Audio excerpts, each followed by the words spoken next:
One foot in front of the next, we gonna put it down. Don't nothing stop this. Don't nothing stop this. Too big for one person. Not even me. What about Snoop? He's what? What about him? It's an open, free business. But I just know he'll have more problems without us than he would with us. This nigga Pac knocked one of my main bitches, man. She wasn't my main bitch. She's a movie star bitch. We won't say her name because we gonna protect the innocent. Yeah. Pac is on death row now. He out. Yep. So the bitch is in hoopla because everybody wants to meet my nigga. You understand me? And you know I ain't no motherfucking hater. I don't know how to block. I get out the way. So the bitch like, you understand me? I would love to meet Tupac if that's all right with you. I'm like, bitch, it's gonna always be all right. So now, one night, I'm in the club, and the bitch is there, and Pac see the bitch. He like, man, I want to meet that bitch, man. A few weeks later, I'm trying to, slide by and go see her, because, she's a side piece to me. Right. So I'm trying to go see her on the late night like I normally do, leave that back door open. And I'm like, what's happening? I'm finna slide through. You know what I'm saying? Leave that back door open. And the bitch hit me with, I don't think Pac would like that. Beef between Pac and Snoop happened before New York. Right? Snoop and Pac supposed to perform together at the Roseanne Barr show. And Snoop was over at Pac's penthouse, and Pac and he were talking. He said, so you know what time you got to be there, and you're going to be there, and this and that, whoop, whoop, whoop. Snoop was like, yeah. Well, Snoop never showed up. So we had already gone to the rehearsal. Snoop supposed to show up for the rehearsal. He wasn't there. So we go back after rehearsal to the penthouse. And when we went back to the penthouse, all the way going back, Pac was irate, pissed off. And he was talking about Snoop. So, wow, you didn't come for the rehearsal, you lied, blah, blah, blah, blah. Call your homeboys, Frank, call your homeboys. My homeboys was Snoop's bodyguards, Kenneth and Marcus. So I called Kenneth up, and I said, Kenny, what's up, man? I go, Pac is like tripping, dude. Snoop didn't show up for the rehearsal. Because, yeah, I know. Because we still over in the penthouse. Because he said he wasn't going. And I said, what? But, dude, he didn't show up for the rehearsal, man. What Pac gonna do? They supposed to perform. Pac did his parts and everything. Because I don't know. He said he ain't going. So I hey, Pac. And he said, Snoop said he ain't going. F that motherfucker. I was like, wow. And from that time on, that time forward, Pac was like done with shit. He like, this nigga turned on me. And I knew that it was tension boiling up between our camp and their camp. So once again, I was a hothead, a young dude. I figured just take advantage of stuff that we know is boiling up. Now let's just get it out the way. When he telling me he got into it with the Dog Pound, I remember asking Pac, like, bro, we should, okay, you want us to beat these dudes up? Like, what do you want us to do? I went out in the hallway, and I told them to come out, let's fight, whatever. And somebody got Pac at that particular time, and Snoop came down the hall. Corrupt and him and got into it. And he said something to Corrupt, and Corrupt said something to him, and he looked at me and was like, nigga, this nigga ain't supposed to be talking to me, and I forgot all about the rules and shit. So then now him and Corrupt getting into it serious, like getting really into it. Did they fight? No, they got really into it, right? So then the nigga told Corrupt, he looked at me, he told Corrupt, he said, nigga, you ain't even on my level. I had a motherfucking Outlaws fuck you up. And then Nate Dogg stepped up and said, what the fuck we supposed to do when that's happening? And then Daz stepped up. Mm-hmm. And then it looked like it was finna go down. And then MC Hammer stepped in and Suge stepped in, and they put water on the fire, and it fizzled down. So Pac mentioned that he got into it with Corrupt, and I don't know what it was over. And he asked Corrupt, let's go upstairs and fight. And Nate Dogg stood up. I believe Corrupt said it was Daz. It wasn't Daz. It was Nate Dogg, from what Pac told us. You know, Pac was like, he was in a room with only the Dog Pound, Nate Dogg, Corrupt, Daz, and them. And when Nate Dogg got up and started mouthing off, and Pac started arguing with him, then Pac walked out. When we go to Cabo, and beating my Hennessy bottle on the table, because it was the Danny Boy video shoot, I think it was, and we really didn't like that Danny Boy at that time. And he said, he told me to stop hitting my Hennessy bottle on the chair. Mm-hmm. I'm like, who you talking to?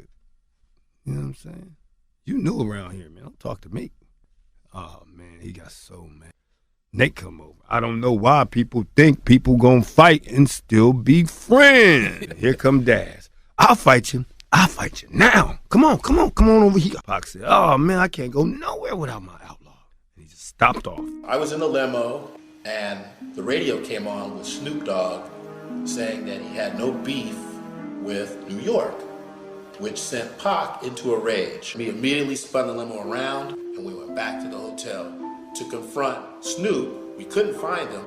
We flying back to LA. So normally I got 2 security with me that fly on a private plane with us. Suge got his homies, Pac got his security. We get to the private plane, Suge like, they can't go. Security like, all right, well come on with us, dog. I'm like, nah, I'm gonna stay down. I'm ride with them. Like, this either the moment you niggas gonna kill me, and we gonna get some clarity in this air. We got a 5.5 hour flight. I ain't got no security. You niggas ain't feeling me right now. So when I get on the plane, after they say my security can't roll, Pac right here, another nigga right here. So I walk on, niggas don't say nothing to me. So I sit down. I'm like, all right, I see what's finna happen. I've been around these niggas. I know how they get down. I grab me a knife and a fork, get my blanket, put my blanket over my eyes, 5.5 hours like this. So, nigga, somebody gonna get killed. Nigga, if I'm gonna get killed, somebody dying with me. 5.5 hours. Nobody say one word to me. As soon as we land, I go down. I'm like, Pac, you going to Vegas to the fight, cuz? And nigga like, that's the last thing I remember from cuz. An argument took place between Tupac and Mr. Knight in the hotel room about what had happened, and Pac's words were, I'm gonna cut out Machiavelli, and when I cut out Machiavelli, I'm the hell up out of here. You got your money, I don't want nothing else to do with Death Row, I'm out. All of us had just flew back from New York. Suge, Pac, myself. They went to Vegas, I went to Warren G's, because we had like a minor misunderstanding. The next day, we getting blown up on the pages, 919-1111, and it's Suge, and he telling us that him and Pac got shot and get on out to Vegas. You know, I really gotta have a real conversation with Snoop. And if it's true what they say, Warren did a thing where he was on the talking, whatever shit they be doing out there, and he said that Snoop had a radio. He was at Snoop House when the shit happened. I heard a horn, bing, bing, bing, honking in front of my house. I looked out the house and Snoop was outside in a white motherfucking Rolls Royce. Then he had this the next tail back there. Remember the motherfucker? Yeah. While I was working at 662, I heard something over the Nextels that we all carried for security. And what I heard was, got him.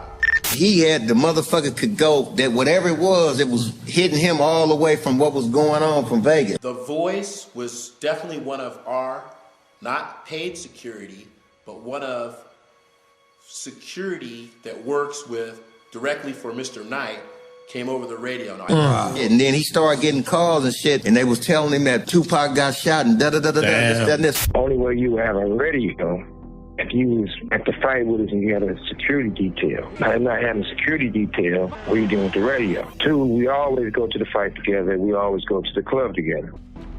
Warren says on this thing where they listen to the radio and they hear the gunshots.